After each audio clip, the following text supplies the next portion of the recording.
Hi, my name is Gabe Zollner.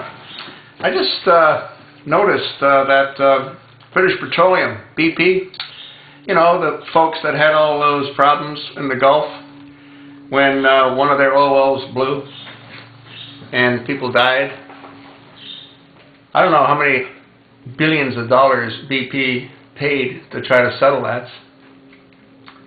But apparently EPA has just come out with a new ruling, and what they've done is they've prohibited them from getting involved in any new federal government contracts. They cannot bid because they will not be allowed to bid on any government contracts. Yet they just agreed to pay an additional, I think, $50 million above the billions they've already paid. And what's amazing is, according to what the media says, is they didn't do that to them because of the explosion. They did that to them because of the attempted cover-up. Okay, now follow that process through.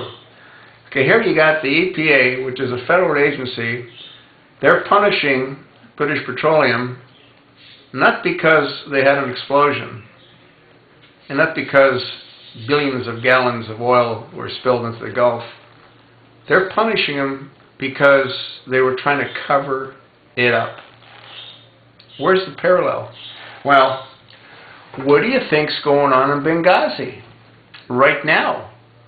They're all scrambling to try to figure out who did what when, you know? And they're all denying that they did anything, especially Obama. You know, I mean, he has disappeared right out of it. We don't hear anything at all from him. And what happened with Fast and Furious? Well, that all disappeared as well. So how is it that the EPA can punish a corporation like BP who's bent over backwards to accommodate? They didn't have to pay all that money. They could have just said, you know what, we'll see you. They may as well have said, we'll see you, because we just said to them, we'll see you. Oh boy. Now what do you think this is going to do to the people that work for BP, since they can't bid on any government programs? Man, you know, I mean, if somebody wrote a book about all this, nobody, absolutely nobody, would believe that it was anything other than complete fiction.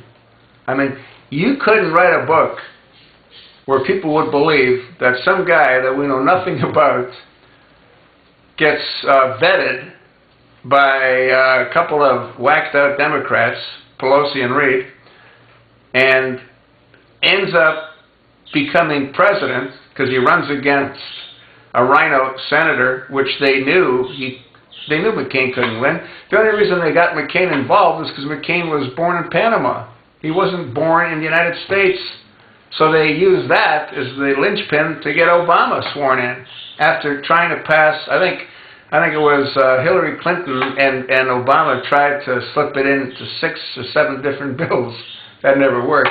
So they got a hold of his rhino and they put him up, you know, my friend, my friends, my friends. And then he goes ahead and he picks Sarah Palin as his running mate. Now, as it turned out, Sarah Palin was better than anyone could have ever imagined, but no one knew that going into it. And he ends up losing. Well, you know what? I don't even know if he lost, because there was a lot of people that liked, not necessarily McCain, but they sure liked Sarah Palin. And I think he lost the same reason that Romney lost. The Chicago machinery took over. Anyway, this whole thing's insane. This EPA, they have unlimited power, and they are going to be dipping their fingers into everybody's wallet with all the new regulations that they're going to be putting into place. Never mind. How about all these poor people that are working for BP? What's going to happen to them? It's unbelievable. But this is reality, folks. And the only ones that can attempt to change it are you. I can't do it, and you can't do it. But collectively, we may be able to do it. And how do we do that? We demand that every single absentee ballot is verified as being authenticated, as being the choice of that particular American citizen. And for those that we can't verify, they get discarded. They don't get counted. The only ones that get counted are the ones that we can verify. And if we did that, well, if we did that, I think Obama would lose the keys to Air Force One and to Pennsylvania Avenue. That's what will probably happen. But will that happen? It's all up to you. Thanks.